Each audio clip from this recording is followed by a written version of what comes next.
오늘은 바이오스마트라는 종목을 차분하게 한번 이야기해 보겠습니다. 최근 시장에서 이 종목을 둘러싼 키워드가 굉장히 많습니다.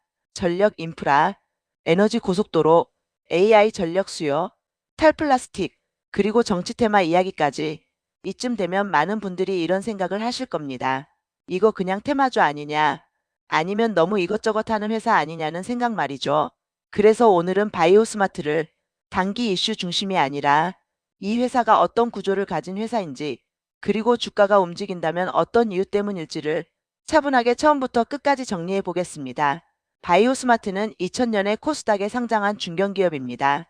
이 회사의 가장 큰 특징은 단일 사업이 아니라 여러 사업을 동시에 영위하고 있다는 점입니다. 대표적인 사업을 정리해보면 스마트카드와 IC카드, 의약품, 진단키트, 그리고 전력 중전기 및 전력 인프라 관련 사업입니다. 처음 이 회사를 보면 왜 이렇게 이것저것 다 하냐는 인상을 받기 쉽습니다. 그런데 조금만 들여다보면 이 회사의 사업들은 공통점이 있습니다. 금융, 보안, 의약품, 전력처럼 모두 국가 인프라와 연결되는 영역이라는 점입니다. 바이오스마트의 가장 오래된 핵심 사업은 스마트카드와 IC카드 사업입니다. 금융카드, 교통카드, 보안카드 등 국내에서 사용되는 스마트카드 시장에서 오래전부터 사업을 해온 회사입니다. 이 사업의 가장 큰 특징은 한번 거래가 시작되면 쉽게 바뀌지 않는다는 점입니다. 카드는 단순한 플라스틱이 아니라 보안과 인증 시스템이 함께 묶여 있기 때문에 제조사를 바꾸는 비용이 상당히 큽니다.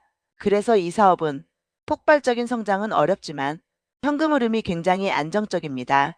바이오스마트의 스마트카드 사업은 회사의 실적 하단을 꾸준히 받쳐주는 역할을 해왔습니다. 장이 흔들릴 때도 쉽게 무너지지 않는 이유 중 하나입니다. 최근 바이오스마트가 탈플라스틱 관련 종목으로 언급되는 경우도 많습니다. 실제로 이 회사는 친환경 소재 카드 관련 기술과 납품 이력을 보유하고 있습니다. 다만 이 부분은 과하게 해석할 필요는 없습니다. 탈플라스틱 이슈가 바이오스마트 실적을 당장 폭발적으로 키워주는 요소는 아닙니다. 기존 스마트카드 사업이 정책 변화에 따라 조금 더 유리해질 수 있는 추가적인 옵션 정도로 보는 게 더 합리적입니다. 바이오스마트는 의약품 사업도 병행하고 있습니다.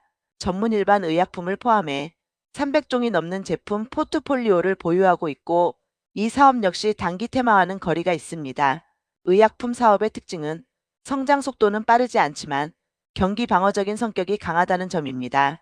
고령화와 만성질환 증가 같은 흐름은 경기 사이클과 무관하게 이어집니다. 이 사업 역시 바이오스마트를 단순 테마주로 보지 않게 만드는 중요한 축 중 하나입니다. 이제 실적 이야기를 해보겠습니다. 최근 바이오스마트는 영업이익이 눈에 띄게 개선되는 흐름을 보였습니다. 적자에서 흑자로 돌아선 회사가 아니라 기존 흑자 구조 위에서 이익 규모가 커지고 있는 구조입니다. 즉 회사의 생존 문제가 아니라 앞으로 얼마나 더 좋아질 수 있느냐를 이야기할 수 있는 단계에 와 있다는 의미입니다. 최근 시장에서 바이오스마트가 다시 주목받기 시작한 가장 큰 이유는 전력 인프라 사업입니다. 바이오스마트는 자회사를 통해 전력 중전기, 전력망 관련 사업을 영위하고 있습니다. 특히 전력망에 들어가는 핵심 소재와 제작술이 영역에 관여하고 있습니다. 이 사업이 주목받는 이유는 AI 산업과 직접적으로 연결되기 때문입니다. AI 데이터 센터, 반도체 공장, 로봇 산업이 커질수록 전력 수요는 급격히 증가할 수밖에 없습니다. 그리고 이 전력을 어떻게 보내고 어떻게 안정적으로 유지하느냐의 문제는 전력 인프라의 영역입니다. 그래서 최근 전력 설비, 송배전, 중전기 관련 기업들이 시장에 다시 묶여서 움직이고 있는 겁니다. 에너지 고속도로라는 표현도 최근 자주 등장하고 있습니다. 재생에너지 확대, 지역 간 전력 수급 불균형 해소, AI 산업 확장은 결국 송전망 투자로 이어질 수밖에 없습니다. 바이오스마트는 이 흐름에서 중심 기업이라기보다는 부품과 소재 공급자 위치에 있습니다. 중요한 건 정책 발표 자체가 아니라 실제 수주와 매출로 연결되느냐입니다. 그래서 이 종목은 뉴스보다 실적 숫자를 계속 확인하면서 볼 필요가 있습니다. 바이오스마트는 일부 구간에서 정치 테마로 묶인 적도 있습니다. 이 부분은 굉장히 조심해서 볼 필요가 있습니다.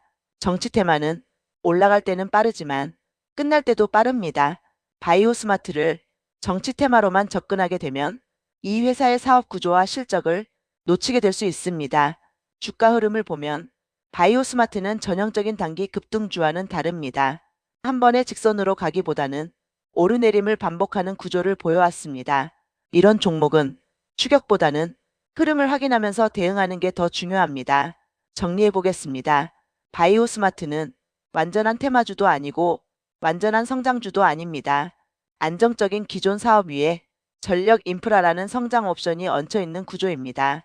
주가가 다시 평가받는다면 그 이유는 이야기가 아니라 전력 인프라 쪽 실적 숫자가 될 가능성이 큽니다.